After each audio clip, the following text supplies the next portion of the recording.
He ordered a wife the way a rancher orders fence posts, plain, useful, obedient. What stepped off the stagecoach had storm-gray eyes and a spine that rewrote his rules.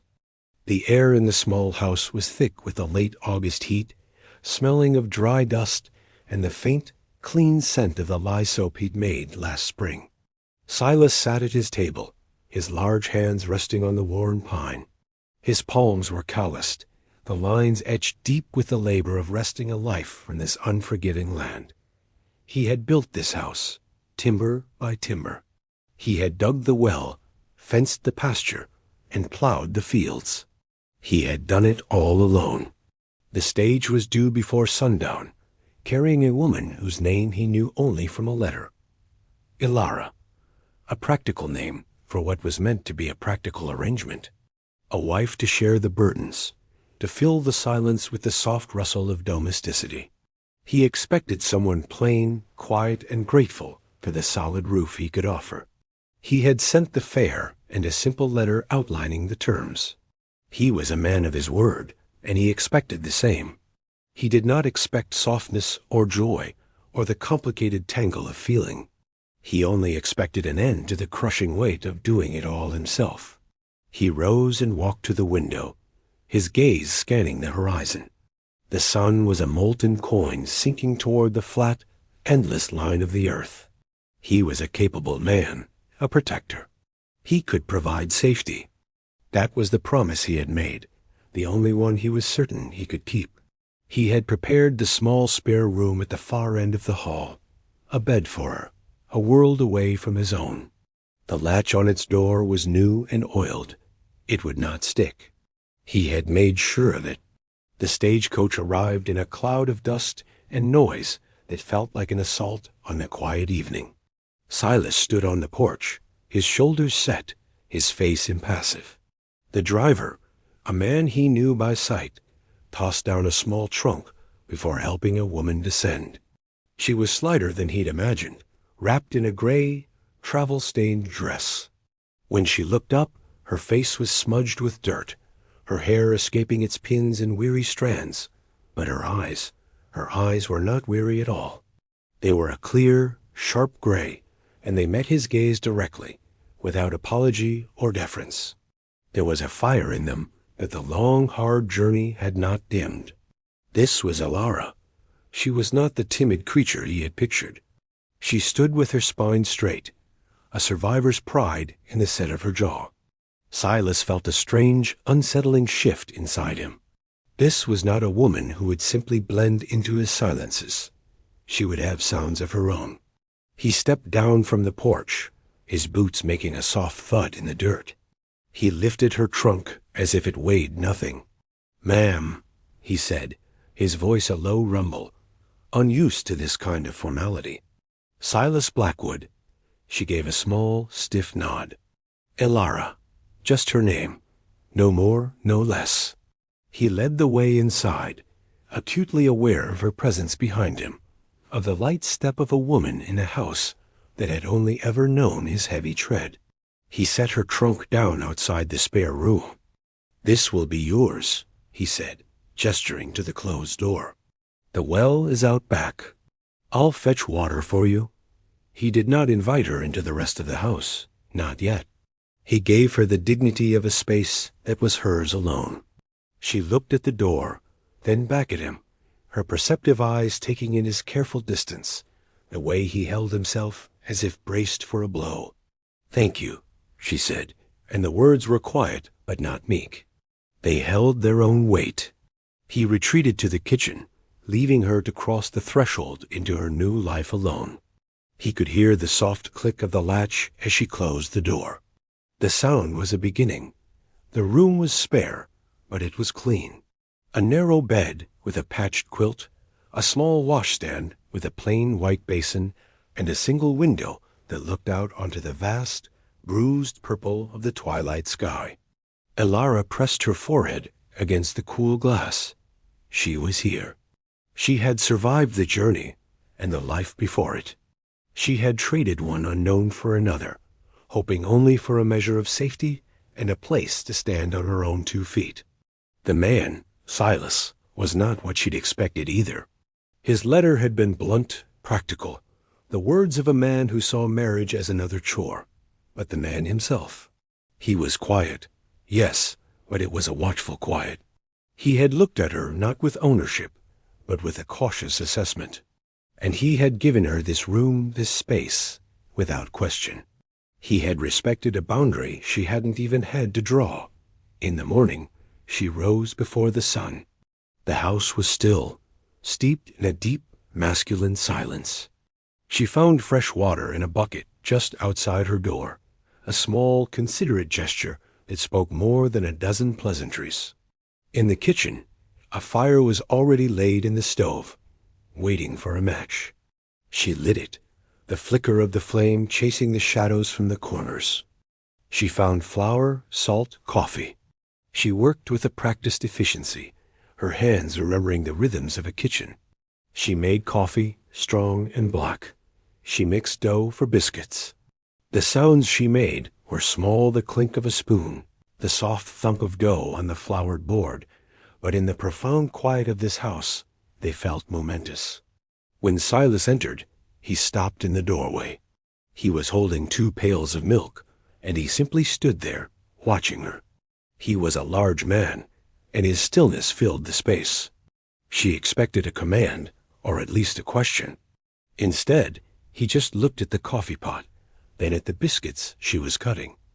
She met his gaze, her chin lifted slightly. "I hope you don't mind," she said. It was a statement, not an apology. He was silent for a long moment. Then he gave a slow, deliberate nod.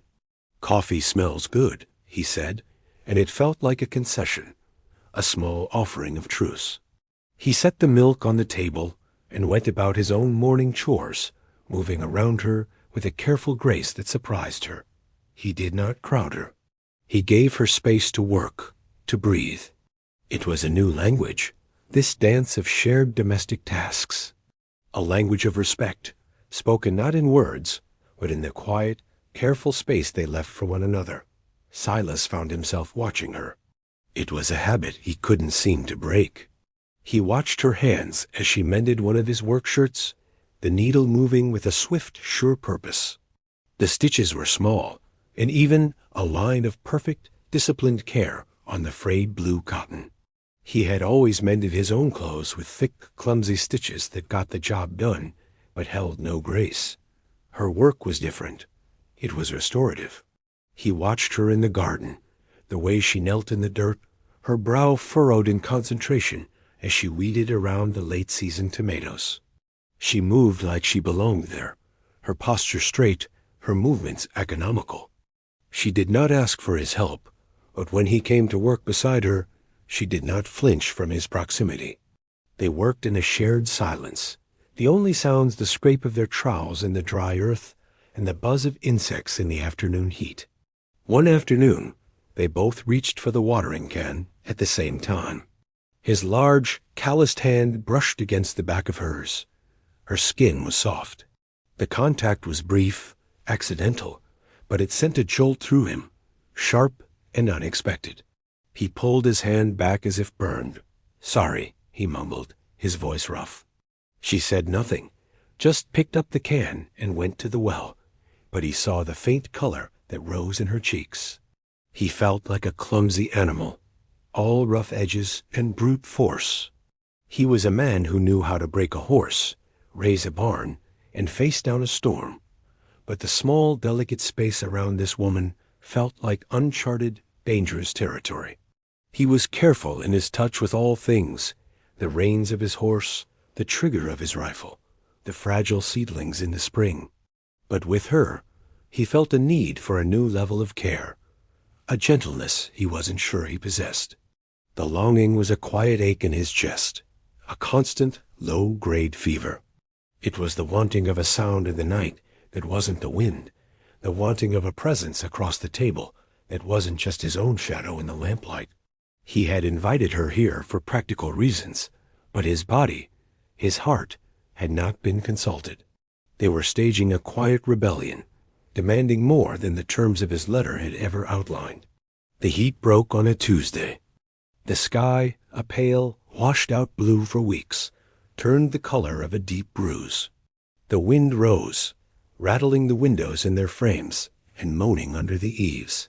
By dusk, rain was lashing against the house in furious sheets, and the world outside the small windows was a maelstrom of noise and darkness. Elara had never liked storms. They felt too much like the chaos she had spent her life trying to escape. She sat at the kitchen table, her hands clenched in her lap, trying to focus on the mending in her basket. But with every crash of thunder, she flinched. Silas came in from the barn, shaking the rain from his coat. He moved with his usual quiet deliberation, lighting a second lamp as the first one flickered wildly, casting their shadows like giant, dancing ghosts on the walls. He did not comment on her stillness, but she felt his gaze on her. He stoked the fire in the stove until it burned hot, a steady, comforting roar against the fury of the storm. He sat in his chair across the table, cleaning a piece of tack, his hands moving with slow, methodical purpose. The familiar domestic act was a small anchor in the tumult. But the chill of the storm had seeped into the house, and a tremor ran through her, a shudder she could not control. He saw it. He stopped his work and rose, disappearing into his room. He returned with a thick wool blanket, the one from his own bed. He held it out, not touching her, but offering. "You're cold," he said. It was a simple statement of fact. She hesitated, then nodded. He stepped closer, and the air around him smelled of rain and clean wool. "May I?" he asked, his voice low, a soft question in the heart of the storm. It was the question that undid her. He was asking for permission to perform an act of kindness. She gave another small nod, unable to speak. He unfolded the blanket and draped it carefully over her shoulders, his fingers brushing the fabric of her dress, but not her skin. The weight of the wool was immediate, a comforting pressure. The warmth held the faint, clean scent of him. He returned to his chair, and they sat in the charged silence, the storm raging outside, and a different, more delicate turbulence building within the four walls of the kitchen. It was the first time they had shared warmth, a moment of closeness chosen, not forced. The morning after the storm, the world felt new. The air was washed clean, and the rising sun set the damp earth steaming.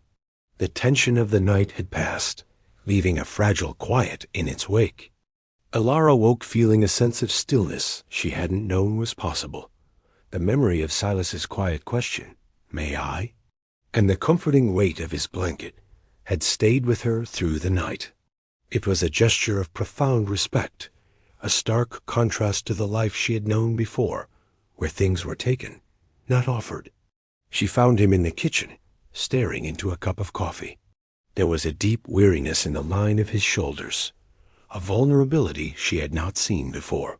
He had been a bulwark against the storm, a solid presence in the chaos, and now she saw the cost of that strength. For the first time, she felt a desire to offer comfort, not just to receive it. Without a word, she took the pot from the stove and refilled his cup. He looked up, his eyes dark with exhaustion. "Thank you," he said, his voice rough with sleep. She gave a small nod and turned to the stove to make breakfast. As she worked, she felt his eyes on her. It wasn't the assessing gaze of their first days together. It was something softer, more questioning. After they ate, he went to the porch to fetch his rifle for cleaning. He worked with an expert's focus, his hands sure and steady as he disassembled the weapon. She watched him, thinking of how those same hands had been so careful not to touch her skin the night before. When he was finished, he reassembled the rifle with a series of clean, efficient clicks. He stood, and instead of leaning it back in its usual corner, he turned to her. He held the rifle out, offering it to her hilt first, the barrel pointed safely at the floor. It was a gesture of immense trust, returning a weapon to its place in their shared home. She took it, the wood and steel cool and solid in her hands. As she went to place it in the corner, her gaze caught his. He was watching her with an unguarded expression, a flicker of something she couldn't name in his eyes. And without thinking, she smiled. Not the small, tight smile of a survivor, but a genuine, unguarded curve of her lips. "Silas," she said, and his name, spoken softly in the quiet room, felt like an intimacy all its own. They went to town for supplies on a Saturday. The sun was hot on their backs as the wagon rattled along the dusty track. For Silas, the weekly trip was a chore, a necessary engagement with a world he preferred to keep at a distance. But with Elara beside him on the wagon seat, the familiar journey felt different. He was intensely aware of her, of the small space between them, of the way she held her head high as they passed other homesteads. In town, the noise and bustle were an immediate assault. People stared. Silas was a known quantity as solitary, hard-working man who kept to himself. The presence of a woman at his side was a source of open curiosity and hushed gossip. He felt a familiar urge to retreat, but a glance at Elara's calm, proud face steadied him. She would not be shamed by whispers. As they were leaving the general store, a man blocked their path. Marcus Finch. He owned the largest ranch in the county, and he moved with the easy, entitled arrogance of a man who believed the world belonged to him. Finch's eyes, the color of pale, washed-out sky, swept over Elara, dismissing Silas entirely. "Well now," Finch said, his voice smooth as oiled leather. "Blackwood, I didn't realize you'd found yourself such a pretty little flower to brighten up that dusty plot of yours." He smiled at Elara, a predatory flash of white teeth. "A woman like you deserves better than dirt floors and solitude. My home has carpets from the east and music on a Sunday." Elara's spine went rigid. She did not speak, but her silence was a wall of cold fury. Silas felt a surge of possessive anger so hot it nearly choked him. This man was a predator, a foil to everything Silas was trying to build. A life based on respect, not coercion. He saw Finch for what he was. Before he could think, Silas moved.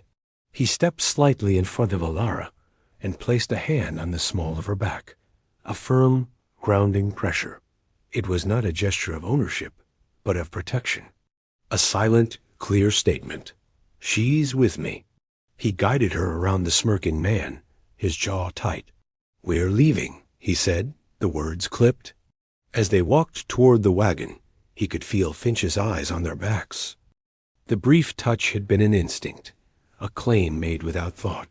He half expected Elara to pull away, to resent the assumption. But she didn't. She walked beside him, and he could feel the rigid line of her back soften just slightly under his hand. The encounter with Marcus Finch left a bitter taste in Elara's mouth. His words, his entitled gaze, they were a chilling echo of the men she had fled, men who saw women as ornaments or property. The memory made the quiet sanctuary of Silas's homestead feel even more precious. The silence she had once found unnerving was now a profound comfort, a shield against the grasping, noisy world. Back in their kitchen, the air was thick with the unspoken tension of the confrontation. Silas said nothing, but he moved with a restless energy, his usual calm shattered. He took his axe from its place by the door and went to the woodpile, the rhythmic, forceful thunk of splitting logs the only sound for a long while. Elara watched him from the window. She saw the raw strength in his shoulders, but she also saw the tightly controlled anger. He was not a man of easy words, so he spoke his fury with his hands, with hard, honest labor. She understood. She had her own silent languages. That afternoon, while he was out checking the fence line, she noticed the handle of his favorite axe was loose, the wood worn smooth and slightly split near the head. It was the axe he used every day, an extension of his own capable hands. She took it to the small workshop behind the house, a place that smelled of sawdust and oil and him. With careful precision, she found a strip of leather, soaked it, and wrapped it tightly around the weakened wood, binding it, securing it. She worked a little oil into the mended handle until it gleamed. It was a small act, a quiet repair. But it felt like a vow. She was mending something more than a tool. She was reinforcing the life they were building, a life of mutual care and quiet devotion. When Silas returned, weary from his work, he saw the axe in its place, a handle newly bound. He ran his thumb over the tight leather wrap. He looked at her, his eyes searching her face in the fading light. He didn't need to ask. He knew it was her work. He gave a slow, single nod. It was his way of saying thank you. It was his way of saying, I see you. And in that shared, silent understanding, Elara knew with a certainty that settled deep in her bones. She did not want carpets from the east. She wanted the solid, respected ground beneath her feet. Marcus Finch did not give up easily. A few days later, his polished buggy appeared at the end of the lane, a stark intrusion of wealth and power into their simple world. Silas saw it from the barn, and his gut tightened. He walked to the house, his stride long and purposeful, and stood on the porch, waiting. Elara came to stand just behind him, a silent presence at his back. Finch climbed down from the buggy, a confident smile on his face. Blackwood, he said, his tone condescending. Just came by to discuss that northern pasture, and to see how the lady is settling in. His eyes slid past Silas to Elara. A lonely life out here, ma'am. A woman needs conversation, society. He gestured vaguely toward the horizon. I could offer you that. A real home. Silas didn't move. He stood between Finch and Elara, a quiet, immovable wall.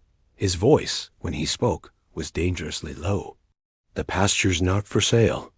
And she has a home. Finch laughed, a short, ugly sound. This is a shack. She's wasted on you, Blackwood. You can't protect her from the hardship of this life. You can't give her anything of value. The insult was a physical blow, aimed at the very core of Silas's identity as a provider, a protector. But before he could answer, another voice cut through the tense air, clear and steady. This is my home, Elara said. She stepped out from behind Silas, moving to stand beside him. Her chin was high, her gaze unwavering as she met Finch's stare. She was no longer a woman hiding behind a protector. She was a woman choosing her ground.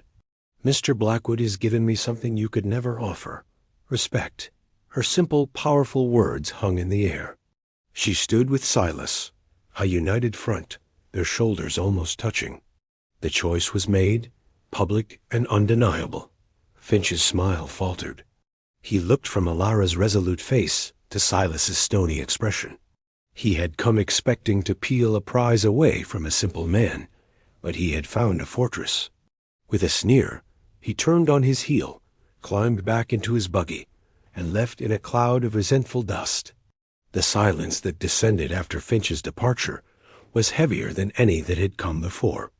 It was filled with the echoes of Elara's declaration, with the raw, unspoken emotions of the confrontation. The air in the small house crackled with it. Silas turned to face her, his carefully constructed walls of stoicism finally breached. His expression was raw, vulnerable, a mix of gratitude and a deep, aching uncertainty. You didn't have to do that, he said, his voice rough. He meant she could have chosen Finch.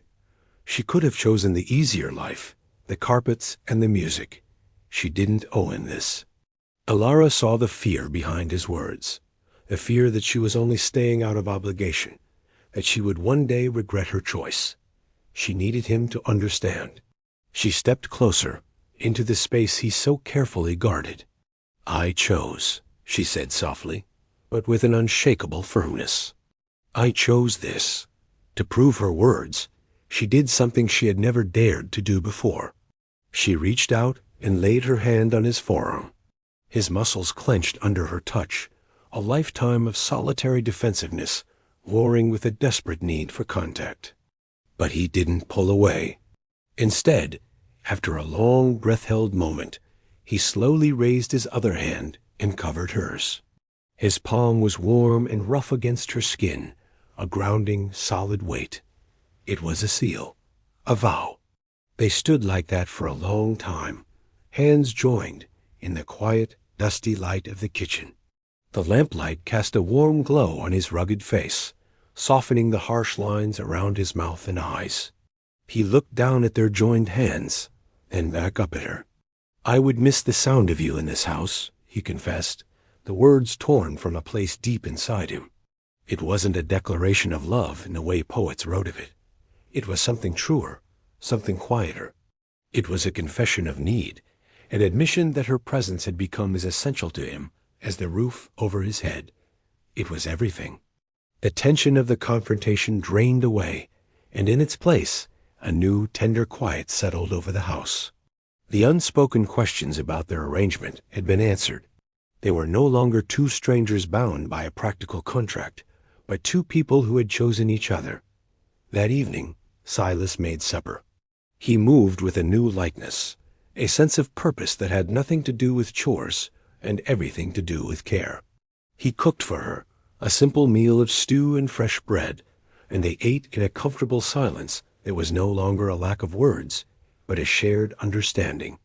Later, as she sat by the fire, he came to her, his hands held awkwardly behind his back. He looked almost shy, a startling expression on his stoic face. He brought his hands forward and held one out to her. In his calloused palm lay a small, crudely carved wooden bird. The lines were not perfect, the shape a little clumsy, but it had been whittled with an obvious, painstaking patience. It was a gift, a piece of his heart made tangible. She took it from him, her fingers brushing his palm. The wood was smooth and warm.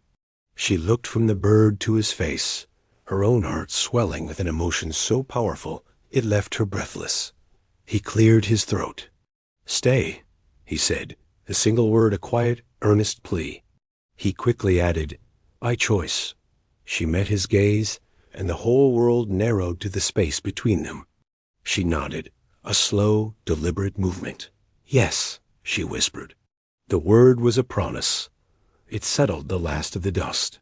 He was not her keeper. She was not his charge. They were partners. Later that night, as she lay in her own bed, the wooden bird on the stand beside her, she heard him moving about the house. The familiar creak of the floorboards was no longer the sound of a man's solitude. It was the sound of her husband, of her home. It was the sound of a future, chosen and sealed. Weeks passed, and the rhythm of their life settled into a new, quiet harmony. It was a rhythm for two. They moved around each other in the small house with an easy, practiced grace, a dance of shared tasks and comfortable silences. The house was no longer just his. It was theirs. Her touch was everywhere, in the neatly stitched curtains she had made from spare flour sacks, in the pot of hardy wildflowers on the windowsill, in the smell of baking bread that now often filled the air.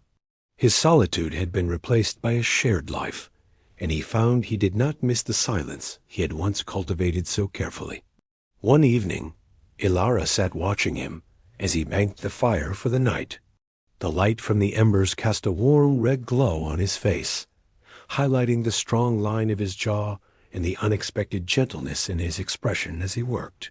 He moved with a familiar, comforting deliberation, a man at peace in his own home. In that quiet moment, a profound sense of rightness washed over her. She had come here seeking only safety, and she had found belonging. She had come seeking a protector, and she had found a partner. He finished his task and turned, catching her gaze. He saw the softness in her eyes, the unguarded emotion she no longer tried to hide. He crossed the room in 2 long strides and stopped before her chair. He didn't speak, but simply reached down and took her hand, his large, warm palm enveloping hers. He held it, his thumb stroking the back of her hand in a slow, steady rhythm. The simple, repeated touch was more eloquent than any poem. It spoke of devotion, of permanence, of a love shown in 1,000 small, repeated acts. "I'll keep you warm," he said, his voice a low vow in the deepening twilight. It was not just a promise for the coming night or the coming winter. It was a promise for all the nights of their lives.